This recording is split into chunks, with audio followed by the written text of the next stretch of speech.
ही आळूची वडी बघा, एकदम कुरकुरीत होते, आतपर्यंत कुरकुरीत होते, अजिबात मऊ पडत नाही. आणि चला तोडूनही दाखवते. बघा काय सुंदर झाली, एकदम खस्ता. आळूची वडी बनवताना आळू खाजतो, तो खाजरा होतो. तर ही वडी आहे ना, खाताना अजिबात खाजरी लागू नये म्हणून खूप साऱ्या टिप्स आहेत. आणि त्याच म्हणजे आळू कुठला निवडायचा, त्याच्या शिरा कशा काढायच्या, त्याला पीठ कुठल्या प्रमाणात लावायचं. बघा काय कमाल दिसतोय, एकदम कुरकुरीत बनते ही आळूची वडी आणि कमाल लागते. पटकन रेसिपी सुरू करूया. नमस्कार, मी मधुराज रेसिपी मराठीमध्ये तुम्हा सर्वांचं खूप खूप खूप मनापासून स्वागत. आज आपण मस्त अशी कुरकुरीत आळूची वडी कशी बनवायची ते बघणार आहोत आणि खूप साऱ्या टिप्स बघणार आहोत, ज्यामुळे म्हणजे बऱ्याचदा काय होतं ना, आळू खाजरा निघतो, खाताना ते खवखवतं. तर ते होऊ नये म्हणून काय करायचं, काय टिप्स आहेत ते सगळं बघणार आहोत. अशा छान छान रेसिपीजसाठी पटकन मधुराज रेसिपी मराठीला सबस्क्राईब करा. तर सगळ्यात आधी साहित्य काय घेतले ते बघूयात. 1 कप इथे मी घेतलेलं आहे बेसन. 1 कप बेसन आहे तर पाव कप इथे मी तांदळाचं पीठ घेतलं. तांदळाचं पीठ नाही घातलं तरी चालेल, अगदी चिमूटभर खायचा सोडा घाला जर पीठ नसेल घेतलं तर. 4 चमचे इथे चिंचगुळाचा कोळ आहे, अर्धा चमचा हळद, 1 चमचा लाल तिखट, पांढरे तीळ आणि चवीपुरतं मीठ. आता बरेच जण ना लसूण मिरचीचा ठेचा घालतात आळूची वडी करताना देखील. तुम्हाला चालत असेल, हवं असेल तर तो ठेचा घातला तरी चालेल, पण शक्यतो बऱ्याचदा आहे ना आळूची वडी ही कुलाचारासाठी बनवली जाते, त्यामुळे लसणाचा वापर मी तरी लहानपणापासून कधी बघितला नाही. पण तुमच्याकडे जर तो वापरत असतील तर लसूण मिरचीचा ठेचा देखील तुम्ही इथे घालू शकता. सो इथे 3 जुड्या आहेत, एक मोठी आहे छान आणि या 2 लहान आहेत. जर मला वाटलं तर हे सगळं जिन्नस परत थोडंसं वाढवेल मी, पण सध्या तरी इतकं पुरेसं वाटतं. अशाच मस्त चमचमीत आणि झणझणीत रेसिपीजसाठी मधुराज रेसिपी मराठीला सबस्क्राईब करा आणि त्याचबरोबर बेल आयकॉनवरही क्लिक करा. सगळ्यात आधी आळूची पानं कशी निवडायची, तर आळूची गड्डी घेताना आहे ना त्याची देठं बघायची. देठ अशी गडद तांबूस रंगाची हवी, हिरवट नको. जितका हिरवट देठ तितका तो आळू खाजरा असतो. त्यामुळे सगळ्यात पहिली आणि महत्त्वाची टिप, आळूची गड्डी किंवा पानं विकत आणताना शक्यतो अशी गडद तांबूस रंगाची विकत. आता पुढे काय करायचं, आळूची देठ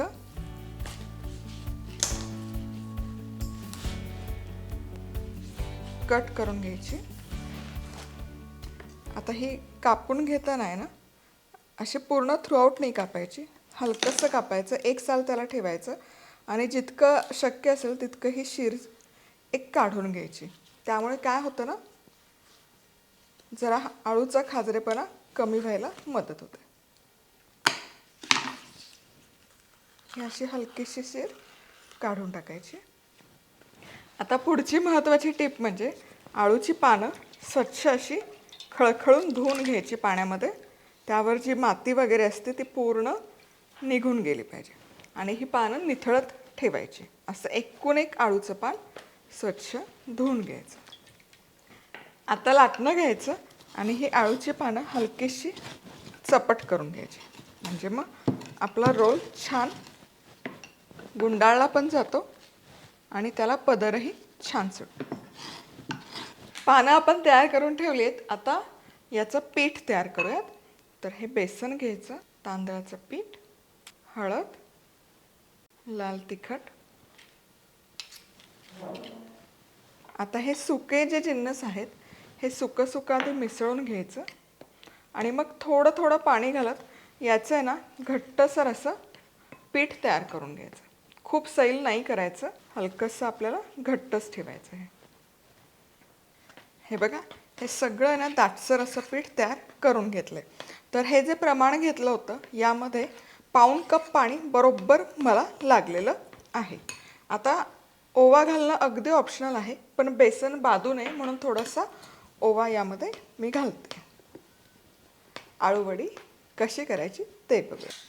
तर सगळ्यात आधी पान घ्यायचं आणि हे सुलटी बाजूने उपडं करून ठेवायचं, कारण ही बाजू जरा गुळगुळीत असते, तर त्याचं सारण जे आपण पीठ लावतो ते सुटायची शक्यता असतो. त्यामुळे ज्या शिरांची बाजू आहे ती घ्यायची. सगळ्यात मोठं पान तुम्ही जे घेणार आहात ते आधी घ्यायचं. आता या पानावर बरेच जण पिठामध्ये हे मिसळून घेतात चिंचगुळाचा कोळ, पण मी शक्यतो असा पानावर लावते. यामुळे काय होतं ना, जी रिॲक्शन आहे ती इन्स्टंट सुरू होते खाजरेपणा कमी करायची पिठामध्ये मिसळण्यापेक्षा. आता यावर हे पीठ घालून घ्यायचं. एका पानाला साधारण 1 चमचा पीठ पुरेसं होतं आणि हे पसरवून घ्यायचं. हे बघा, खूप जाड थर द्यायचा नाही, पातळ थरच द्यायचा. तर याच पद्धतीने हे पान बाजूला ठेवायचं. तर याच्या खालोखाल जे मोठं पान असेल ते घ्यायचं आणि सेम प्रोसेस आपण रिपीट करणार आहोत. सगळ्यात आधी चिंचगुळाचा कोळ, मेन म्हणजे मधल्या देठाला छान पसरवून घ्यायचा आहे आणि पीठ असे 3-4 पानं आधी तयार करून घ्यायचे.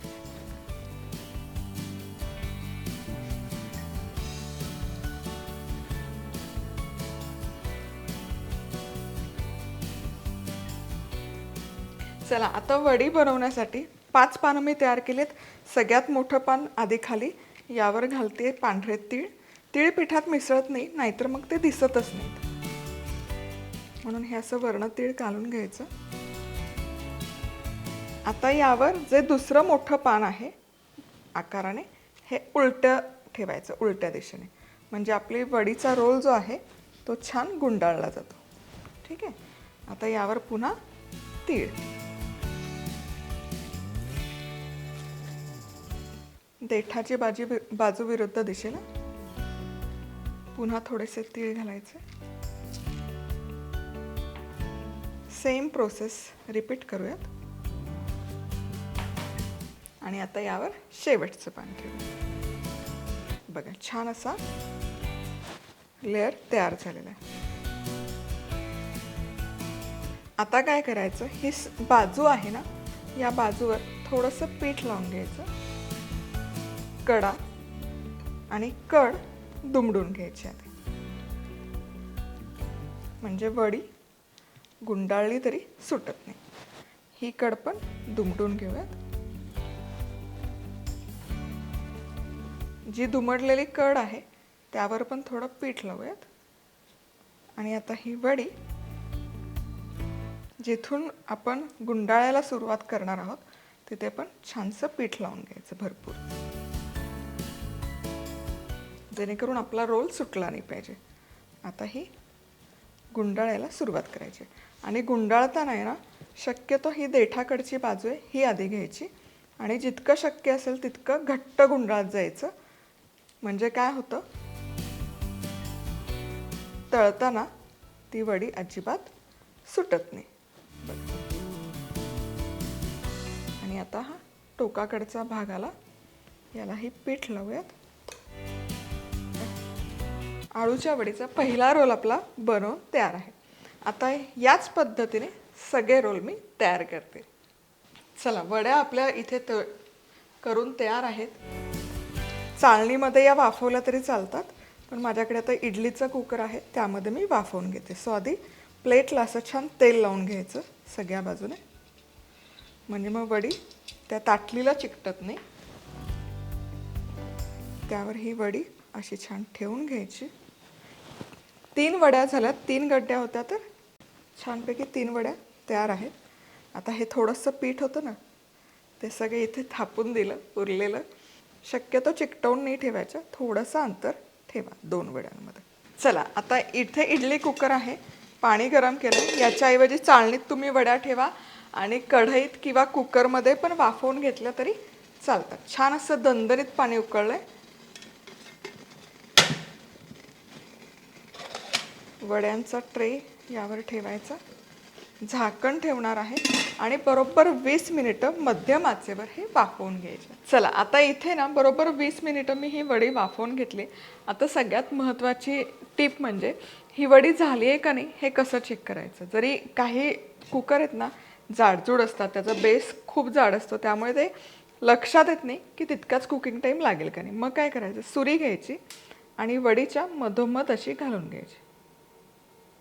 ही छान अशी क्लीन आली याला अजिबात पीठ चिकटलं नाही, याचा अर्थ आपली वडी आतपर्यंत छान शिजलेली आहे.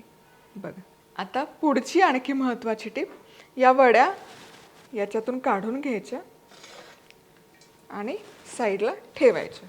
आणि या वड्या आहेत ना पूर्ण थंड करायच्या. आत्ता अशा गरम गरम असताना अजिबात कट करायच्या नाही. गरम गरम कट केला ना ते बरंच सुरीला ते पीठ चिकटून येतं आणि वडी नीट पडत नाही.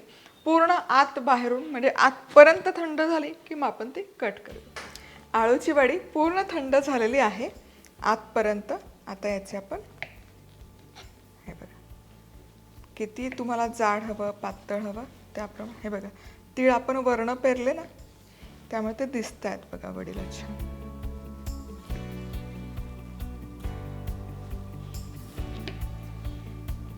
पदर खूप छान सुटलेले आहेत.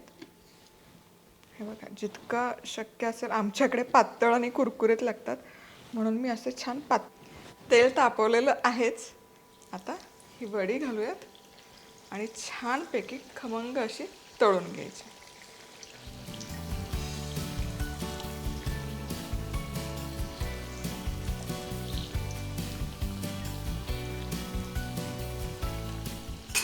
एक बाजू छानपैकी तळून झाली की ही उलटवायची आणि दुसरी बाजू देखील छान खमंग अशी तळून घ्यायची. बघा काय सुंदर दिसते. खरपूस तळली गेली पाहिजे वडी. वडी आहे ना सगळ्या बाजूने छान अशी तळून झालेली आहे. बहारदार दिसते. हे बघा, यातलं तेल पूर्ण निथळून घ्यायचं आणि ही काढूयात टिश्यू पेपरवर.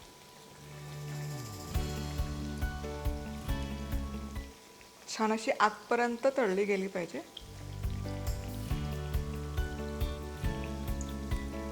कमाल. आणि हे पदर असे सुटतात ना तळताना, तीच खरी मजा असते या आळू वडीची.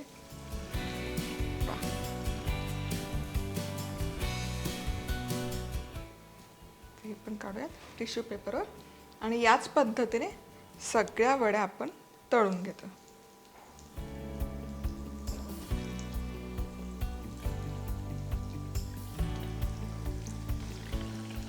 रेसिपी आवडली तर लाईक कमेंट सबस्क्राईब.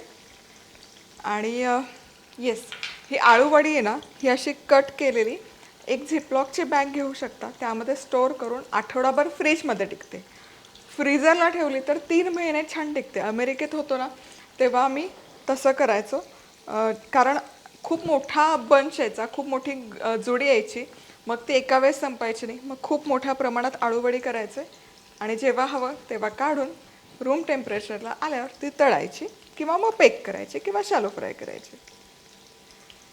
पुन्हा भेटूयात अशाच छानशा रेसिपीसोबत. तोवर मस्त राहा, खुश राहा, आनंदी राहा आणि सगळ्यात महत्त्वाचं खात राहा.